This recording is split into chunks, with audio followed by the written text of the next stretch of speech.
this guy's glasses are super nerdy. Like, I'm going to dominate him. Right?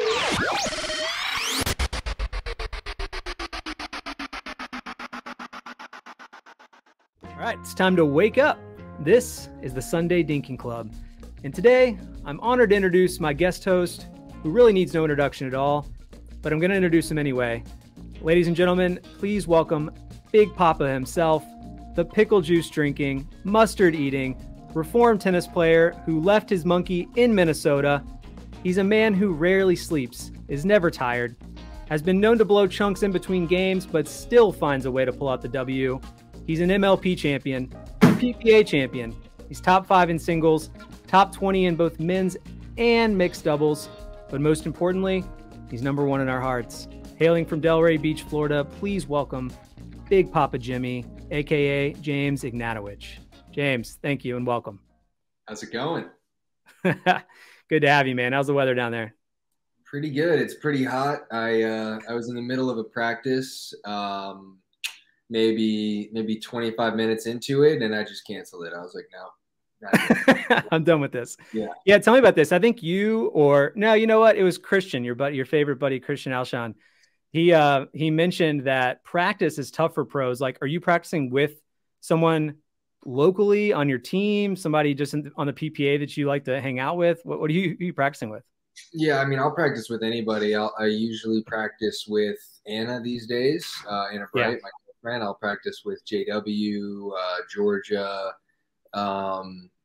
pretty much anybody down here. Yeah, Anna, JW, Georgia, Anna Lee, Federico, stack shoot sometimes. Nice. Dylan Frazier when he's down here. Yeah, just all the guys down here. Johnny Goldberg. There's so many great players. Gabriel Tardio, Davis Carvalho, who's the guy that is on the rise right now, and Hurricane Tyre. I mean, there's probably 15 people down here that are like, pro level players. So it's awesome. It's great. All there in Delray, or like, are you traveling a bit to go practice? Delray and Boca within like 15 minutes of me, 20 minutes. Nice. That's awesome. Yeah. Is there anybody like you won't session with? No, I'll play with, I don't have any, I'll play with anybody. I don't care.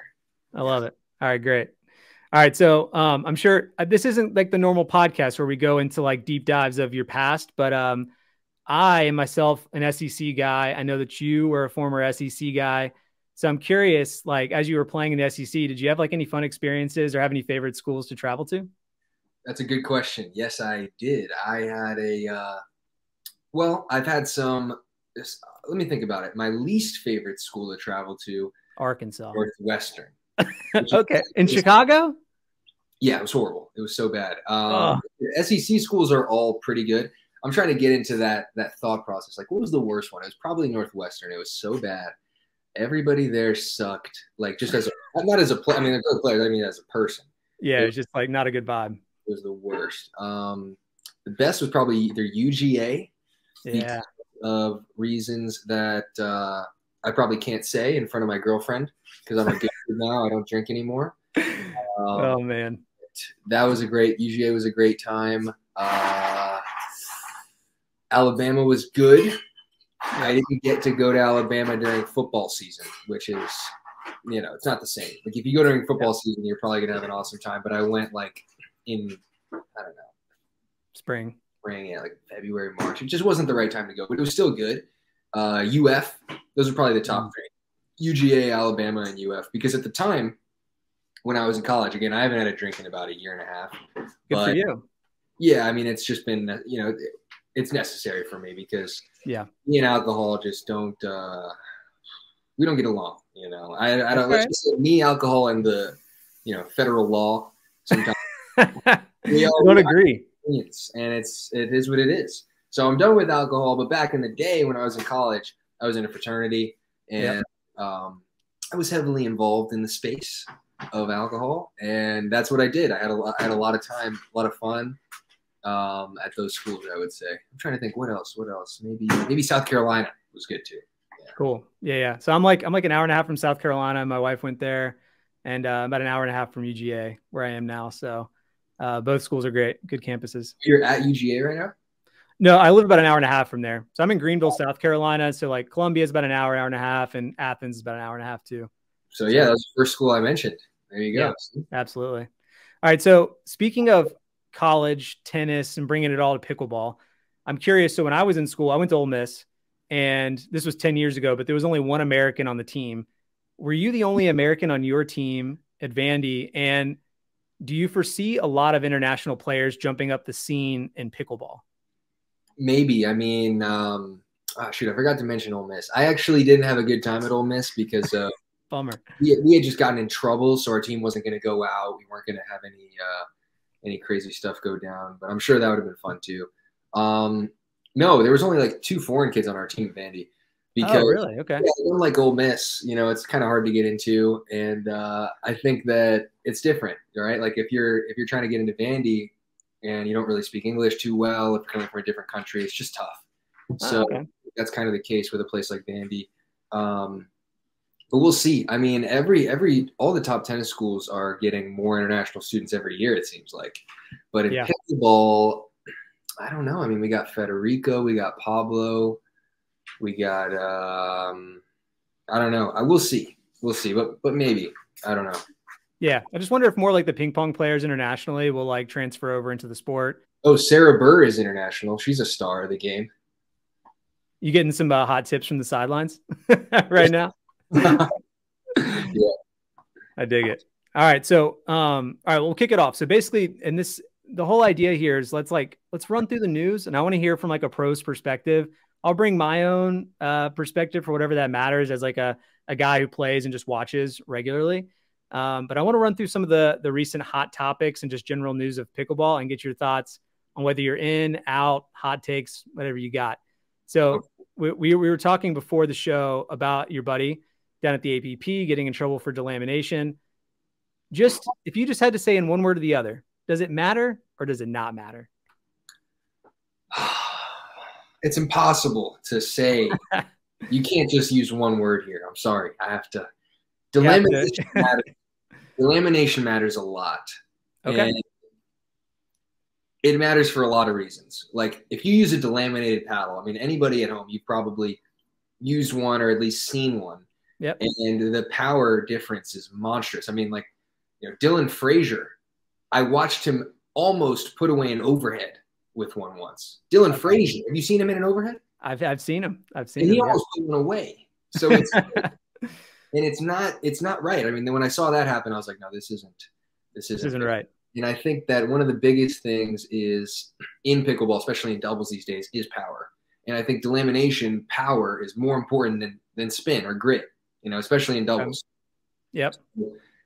People were talking about the whole grit issue last year and how grit was like getting too high. This is way more important. It matters way more. I mean, people are like, you could lose an eye out there, and it's not good. So my friend Dave, he was using a delaminated paddle, maybe. I don't know. It was been like a week and a half that he'd had it. So usually it takes like a couple weeks, 3 weeks for a paddle to delaminate. And I was like, Dave, don't let them just take it from you if they can't test it.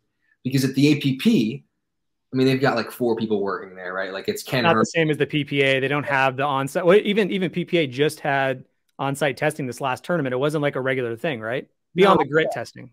They don't even know. I mean, the APP is like Ken Herman and like 2 of his buddies from high school that are volunteering. Okay. That's what they do.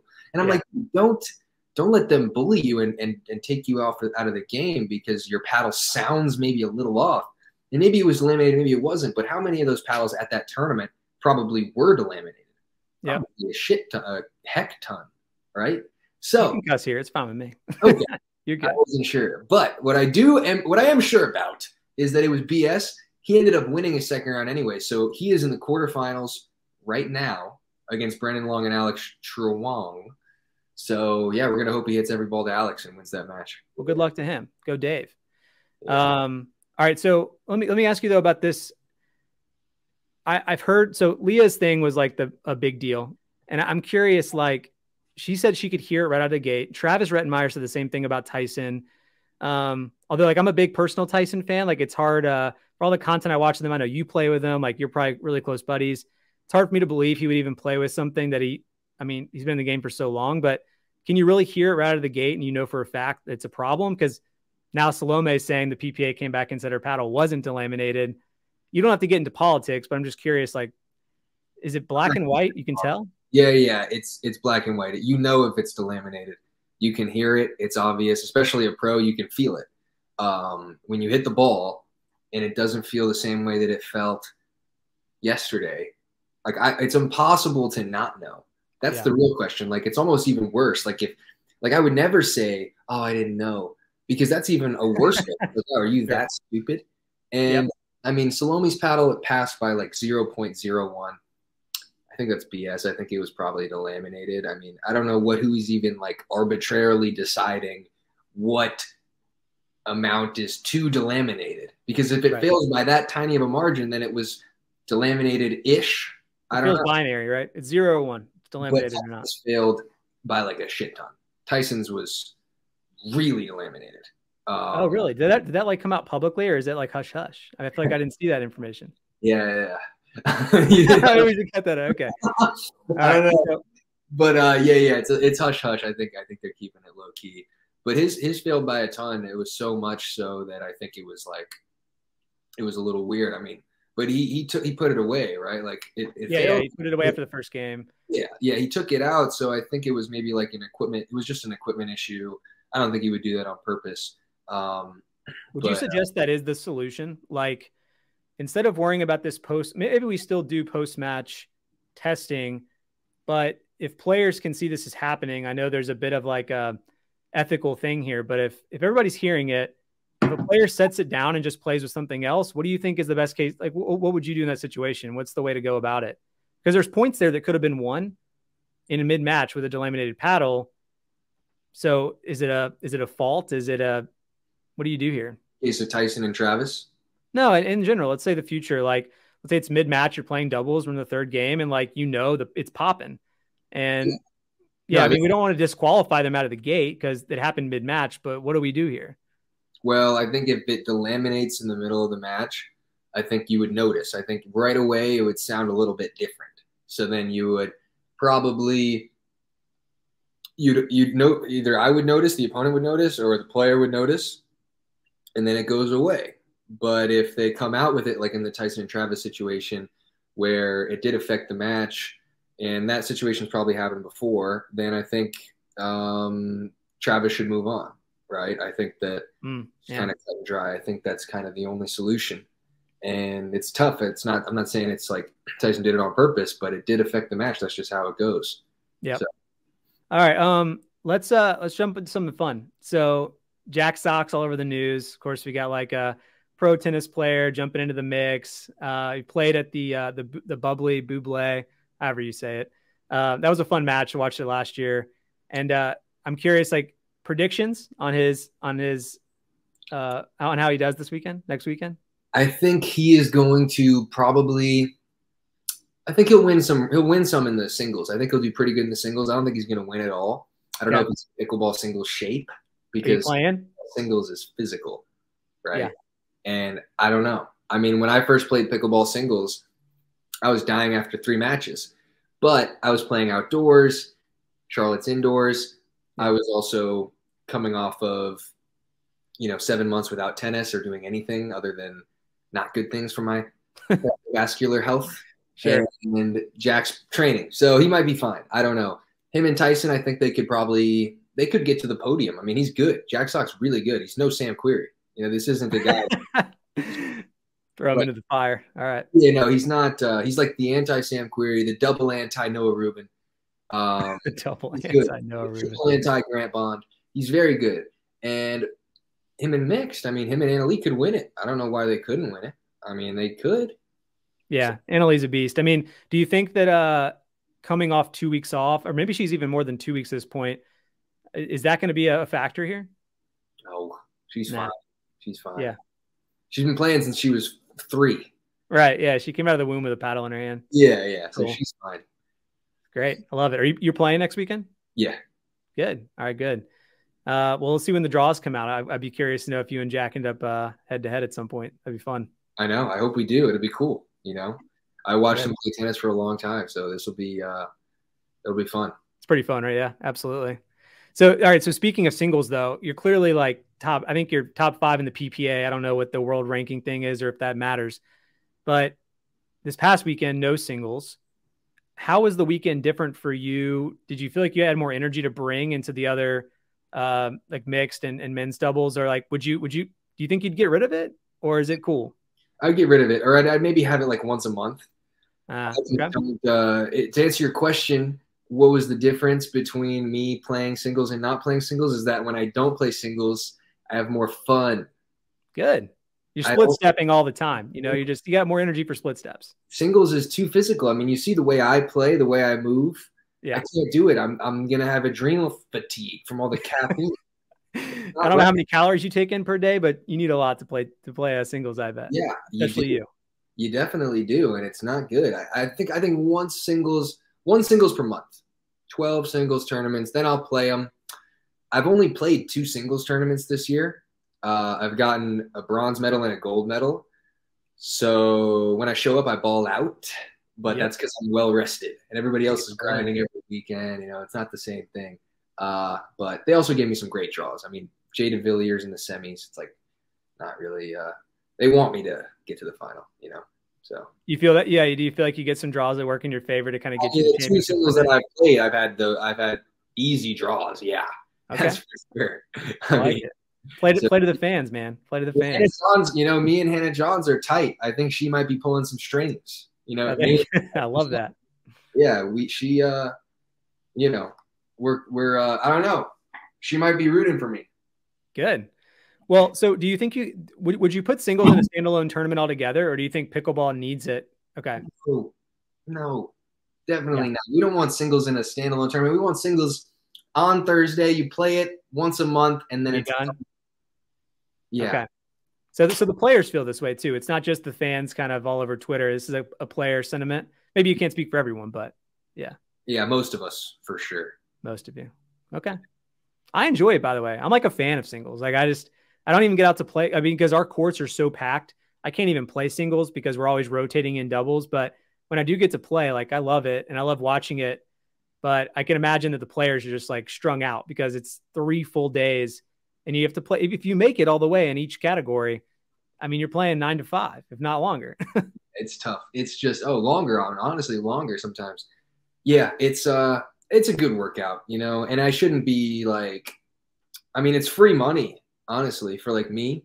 So I should play it more. I think I'm going to play more singles because it's free money, you know. Like you're good. I mean, the other thing too is that people are on Twitter, or I think it was Leia as well, brought up that the money is just not worth it. I think I saw PPA pays out like $3,700 for first.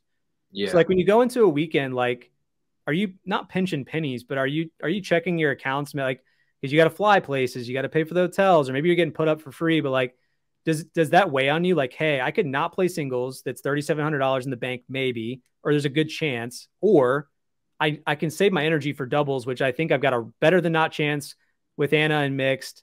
And when you're playing with Tyson, you guys are rolling all the way to the quarters of semis almost always. Mm-hmm. Like, does that weigh on your mind? Financial aspect doesn't really weigh on my mind. I mean, I'm definitely lucky in that I kind of came into pickleball already having money. So my parents do really well. I also already get put up. I travel for free basically. In terms of like, you know, just getting covered on like hotel, rental car, airfare. The only thing I pay for is food. Yeah. So yeah, I mean, I'm not really, I think other players for sure. Not all of them. I mean, I know a lot of us are probably in a good place financially, but for me, I'm just like not really even thinking about it.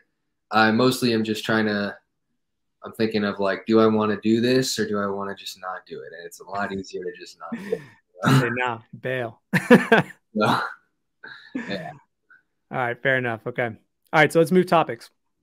PPA just announced like 1.2 million viewers last weekend on CBS. I think it was on CBS Live, maybe on Saturday and a little bit on Sunday, or maybe I'm mixing my days up, but I thought it was pretty huge numbers considering I think YouTube was sitting around 60 to 70K.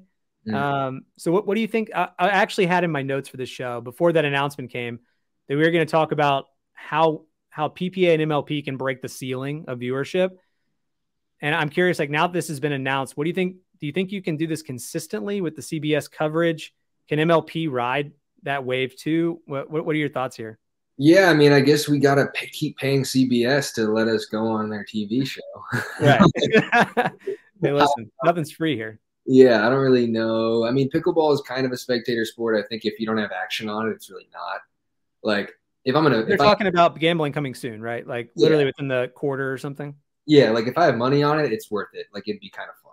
I think pickleball will be a fun sport to watch if you have money on it. But what's not? Like if you put $100 on like horse racing, it's cool. Yeah, but if you everything's cool. Just race, it's not cool. Listen, I'll watch badminton or cornhole. If I got money on it, I'm in. Exactly.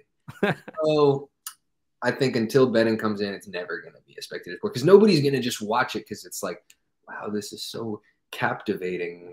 10 dinks, Tyler Loong and Callan are like hitting dinks for 20 minutes. Like it's not captivating. Well, Callan's a different animal at the kitchen, I'll tell you that. But I'm sure from real. I'm watching, for real. But I'm just watching him, and I know as soon as he gets that dink, it's like, all right, well, I'll check my time and catch you guys in a few minutes. Most physical stance, like wide legs, he grips the paddle up here, and he's like, yeah, it's awesome.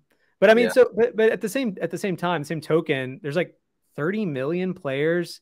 I find it interesting, like this sport can't draw more viewership, and I think it is growing over time. But I imagine this would play really well into the pros' hands. I hope that if it does grow exponentially, you would see more prize money, like higher sponsorship dollars, all those things, right? Yeah, I mean, I think it better happen. I think it probably, if it doesn't happen, we're all fucked. Like we're not gonna be like we're making money right now at a rate that is not commensurate. Like it's just not, how much money are we generating? Yeah. And I mean, this is something I want to ask you too. This is actually a point of mine, but I'll throw it in now because it makes sense. I want to know, because you don't have to throw your paddle brand or any sponsors on the bus. I'm just curious, like for fun, do you think that more players will get into owning their own apparel and paddles instead of repping a sponsor? It depends, because there's several players who are making over 6 figures a year on their paddle deal. Yeah. So like well over 6 figures. Not over 6 figures, but like well over 100K, over 200K. So I think it's like if you're getting $200,000 just to play with a paddle, I don't think you're going to be super incentivized to then make your own paddle company and take that risk, because it's a lot to think about while you're playing professional pickleball, right? It's almost two different things. Two different full-time jobs. If you're going to make your own paddle company, like what Julian's doing, I'm pretty sure he's obviously probably taking a back seat role in the Valère paddle situation, but being more the face. Yeah. It's a lot to do. Yeah. It's kind of, I wouldn't, but I don't know. We'll see, but I don't think I would. How much do you think brand matters these days? Like clearly you're playing with one of the most popular brands, and I'm sure it's a good paddle. I've played with the Power Air. If Franklin came to you and offered you that kind of deal, like, can you play with it? Can you be just as good? Franklin would have to offer me $1 million. All right, he's on the air, folks. James needs $1 million. For me to play with Franklin, oh my God, I'd need like 600 grand to play with Franklin per year. I'm serious. Like you'd have to be, oh my God. So you think it probably holds some players back, the paddles they're playing with? I mean, Franklin would. What's worse? I've used it. It's funny. I'm not going to say the name, but I've used a player who uses Franklin, use their paddle, right, for fun. Yeah. And I was like, dude, how do you win with this thing? It is like shockingly bad. And I don't even feel like there's a problem with me saying this publicly, because clearly they're not trying. Like, if they were trying, they would just copy the basic format, the Halo or the old Carbon or they're all kind of the same. Those raw carbon fiber face paddles. They wouldn't even have to thermoform it, right? Like you can have a handle that's kind of shitty, even it's better than what they have. Yeah, I mean, geez, dude, that's the worst paddle I've ever played with. It's probably worse than anything. People say like Gearbox is bad. Yeah. Gearbox isn't bad compared to Franklin. Gearbox blows Franklin out of the water. I have a lot of local players here that love their Gearbox, man. There's some Gearbox fanatics, like, in the amateur world. Gearbox is solid. It's no Selkirk, but it's solid, and it's better than Franklin. I'll tell you that. Shots fired. Yeah, what's worse? I'm trying to think, like, what are like the worst paddle companies? outside of Uh, Frank. yeah. Well, I don't know if I can name names. I mean, I guess you're, I mean, the ones that I feel like I don't see at the park because I'm the guy who plays at the park. I'm like the basketball player, rolls onto the park every couple of nights, and I Mm-hmm. don't see Vulcan anywhere. Vulcan. Don't know Vulcan's anything about them. Vulcan's better than Franklin, but not great. Um, And like, you know what else I don't see is like some people play with the Pro Kinex. I don't see a lot of is it the Pro XR? I don't see any of that. actually all right. Like Zane's new paddle's pretty good. Okay. Pro Yeah. Kinex, I mean, the Black Ace is actually pretty good just because it's so poppy. It's kind of Yeah. fun. Again, But it looks like a Pro Kinex to me. I guess it's different, but I never play with it. So Black Ace is a Pro Kinex. yeah, but like it looks like like their one they always tout as like good for tennis elbow. It looks just like that, but with a different paint job. I'm just Yeah. It looks like an egg. It looks like. yeah, I'm with you. But yeah. Anyways, next topic. I don't want to keep making fun of brands.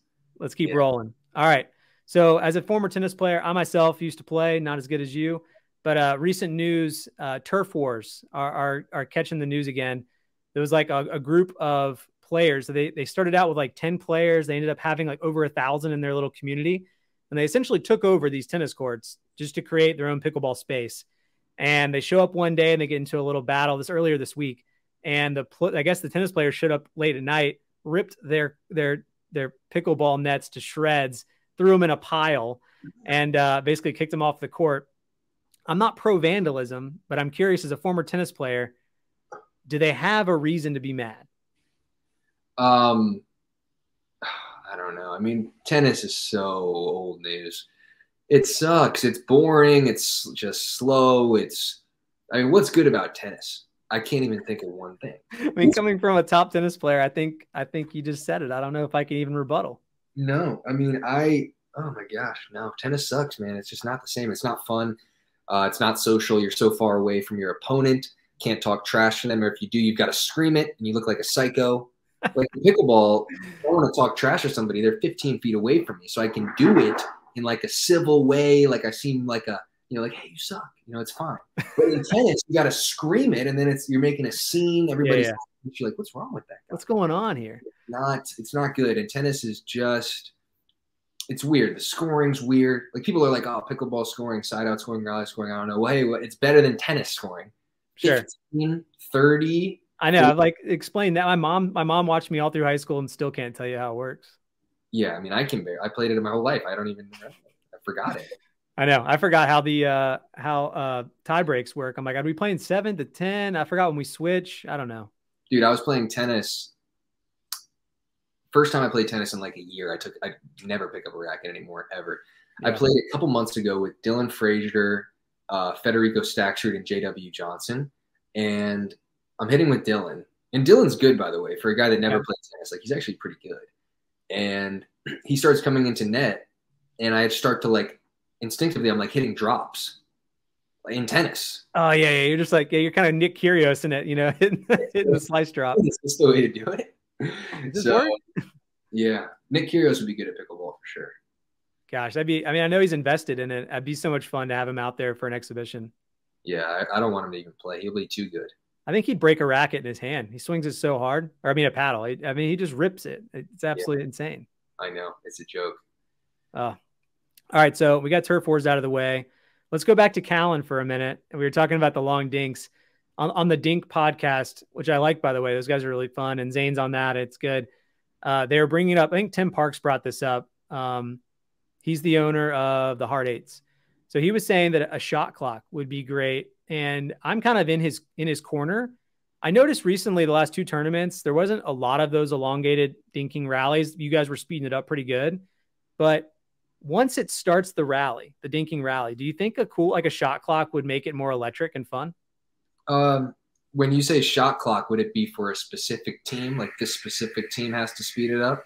No, let's just say like it starts. Basically, you get to the kitchen. Now we're in a dinking rally. Maybe 1 or 2 dinks have been hit, and there's like a countdown clock. Maybe it's 15 seconds, and you get like a yellow light when it gets to 10 or 5. Well, then who forces your hand? If the shot clock is over, like who's the shot clock on? Who's like the offense? Yeah, I think wherever the ball is, if the ball's on your side and you haven't returned it and the shot clock goes off, it's like shooting a basketball. If it hasn't left your fingers, shot doesn't count. So like if there's like a second left on the shot clock, I'll like wait for it, let the ball bounce, and then just like lob it over the net so that they are the ones whose the ball's on their side and they lose the point. You could do that, yeah. Or you could reset it. You could speed it up. And once you speed up, the shot clock gets reset. The shot clock doesn't work until you're back into a dinking rally. It's not going to work. It's so stupid. All right, so no go. Reason number one why it's really stupid is because people are getting better at pickleball. Like the pros are getting better. I've only been playing for a year and a half. Like I first picked up a paddle a year and a half ago. Everybody's getting better. So we're going to be able to, we probably already are able to manipulate the points so that if there is a shot clock and it's like a 30-second shot clock, then we would just hit low, short, unattackable dinks over and over and over. And then with like 3 seconds left on the shot clock, or whatever it is, 4 seconds left, I'll just hit a lob in the air. Like I just thought of that. Oh, I'm a genius. Like this is not like I'll hit a lob 3 seconds into the air and then we win the point because it's on their side of the court. Like it's just not going to work. I know what you mean. Like the dink rallies are not fun. And I mean, for me, they're fun, but for the viewers, they're not fun. Yeah. It's like you can't make a shot clock. Like it's just going to, it's going to be so weird. I mean, but you know what, though? It would be more fun to watch. Yeah, it's tough because like I'm the one on, watching you through TV. You're the one playing, and like I get it, it's fun. But there's sometimes where it just gets a little long, like especially in mixed, where they try to pick on the female player, and so they keep going that way. The female player isn't necessarily playing offensive and like trying to speed it up. It would just be interesting if there was like 10 seconds that hit. And like in your example where you lob, in my opinion, the shot clock would just be null and void. Like it would restart. You've stopped dinking. Therefore, the dinking shot clock would just reset. And it wouldn't even turn back on until you go back to a dinking rally. That's all I mean. It forces you to play a different ball. It might be more fun to watch because then but it's going to make their points themselves really weird. Like guys will start hitting just like really dead dinks. And it's just, I mean, I don't know. I honestly, maybe it's going to be more fun to watch. I don't know. I wrote it in my last newsletter. I think it would be fun to throw it in an exhibition just to see, just for fun. When you guys are playing, if there's something like that, I'd like to see how it works out. I'm sure it'd be messy at first, but I'd be curious to know what the fan feedback is. Yeah. But speaking of crazy ideas, so I sent this to you on Instagram, and I know this is going to get a lot of mixed reactions, and it probably wouldn't happen, probably won't ever happen. But there's two major problems happening in pickleball that I can see. One, on the recreational side, the players are getting in trouble with the municipalities about the noise complaints. You have like essentially a carbon fiber or plastic paddle. You have a plastic ball, and you have like 48 people all playing at the same time. It's loud. And the other side is Paddlegate, which we talked about earlier. I don't know what the solution is there, but I'm sure that paddles will forever get better, hopefully, and improve. But I feel like if you gave someone some sort of short racquetball racket and like an orange dot tennis ball, which is like 50% compression, might even be lower, would that just solve everyone's problems? That would solve the noise problems, but I don't want to solve them. I want them to be, loud and proud. I think it'd be better if we just kept pickleball the exact same and we just let it happen. Let things happen. Just, you know what I'm saying? Like, just let it ride.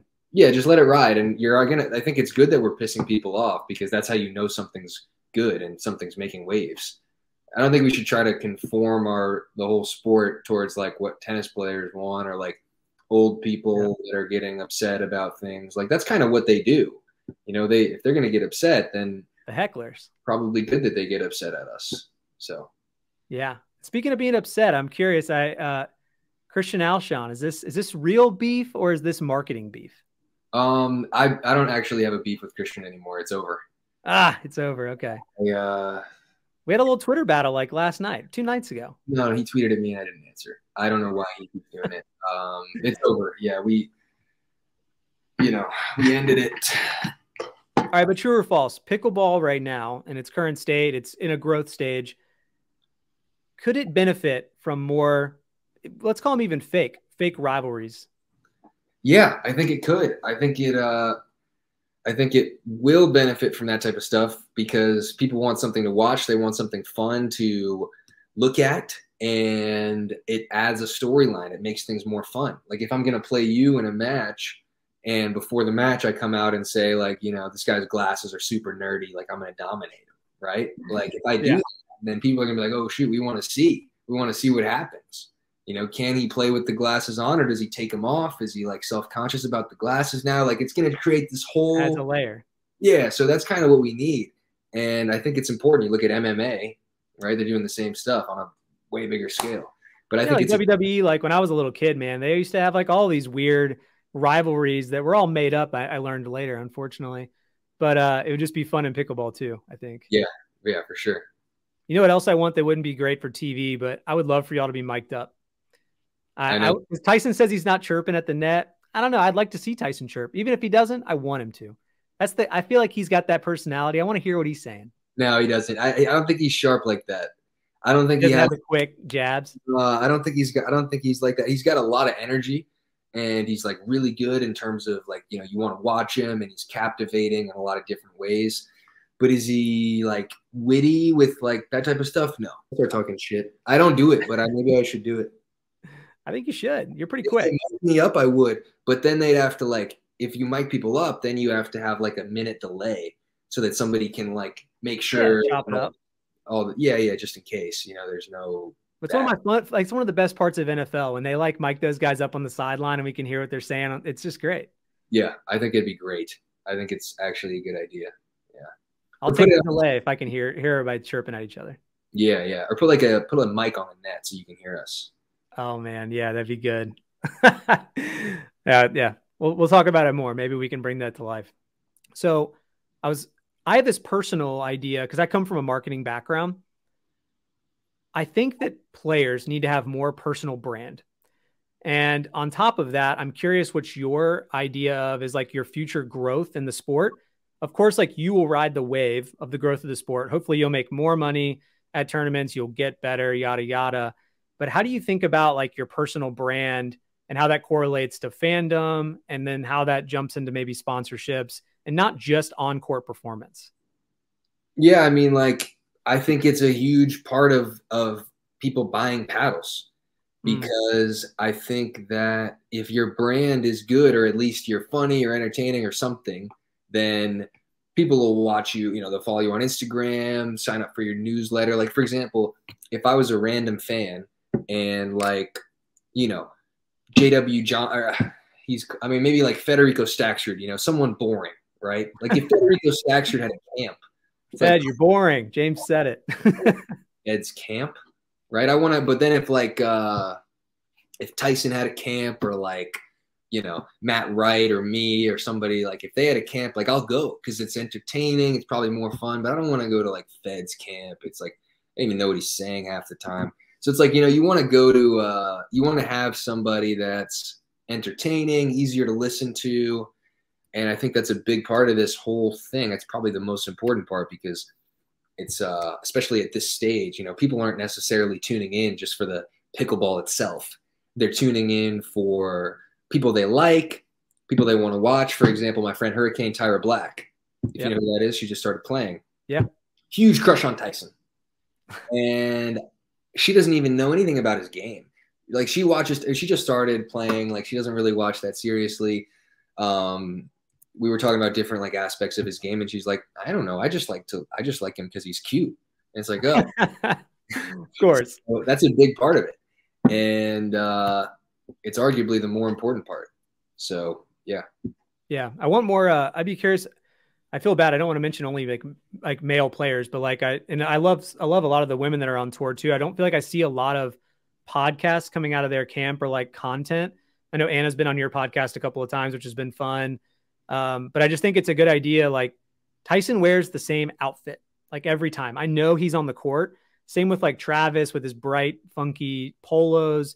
And then these guys do like, and even you guys do off court content to kind of keep fans like, you need to be in the mind of the fans. They'll come and watch. They'll maybe buy your paddle. I just think it rises all ships. I'd like to see like more players on the female and male side jump into that world and just like make a brand for themselves. I think for sure it's important. I think a lot of the females on the tour are just boring, not that cool, you know, so it's tough.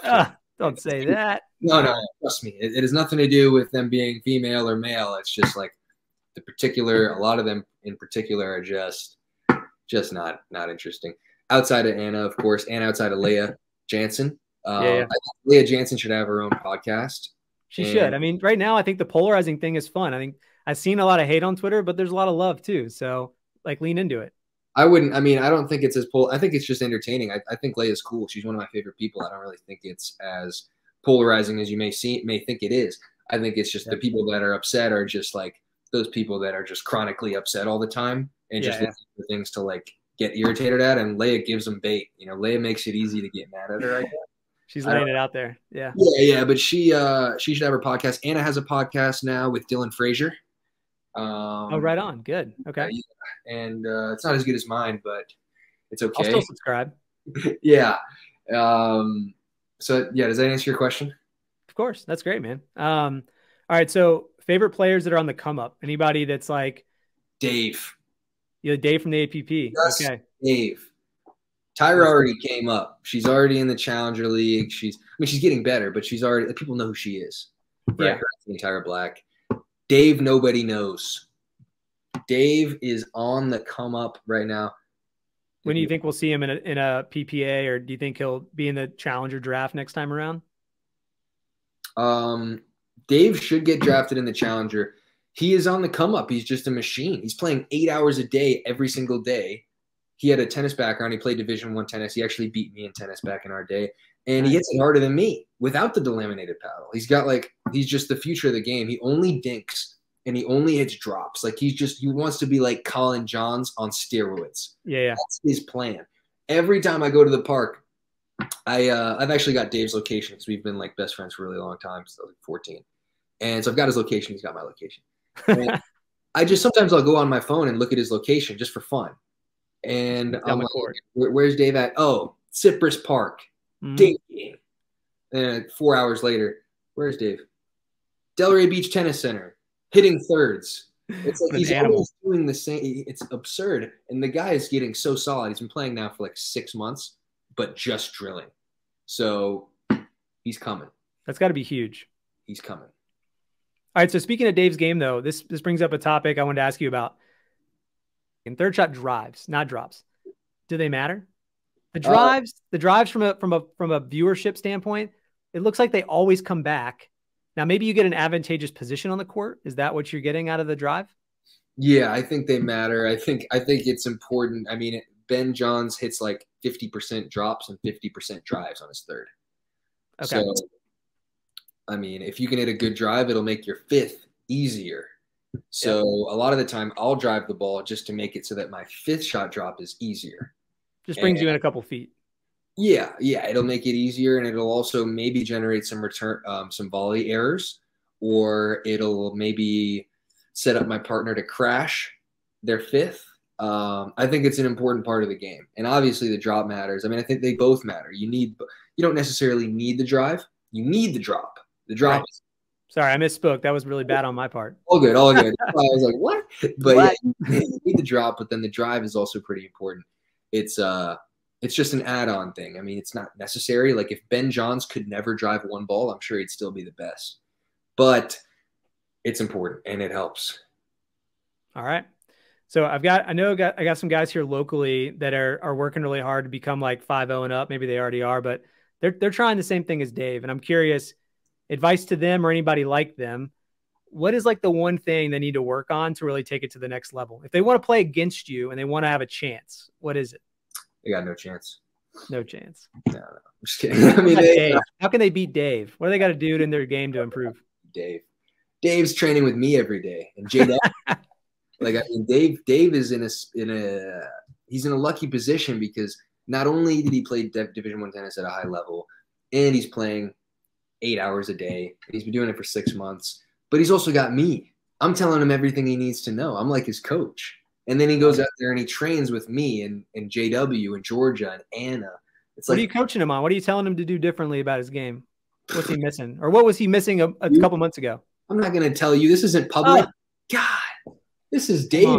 This is for Dave only. Dave only. I need to bring Dave on this then. By the way, guys, no, he's not going to say a word. He's not a snitch. I told Dave, don't tell anybody who we talk about. By the way, I will tell you guys, if you sign up for my virtual coaching.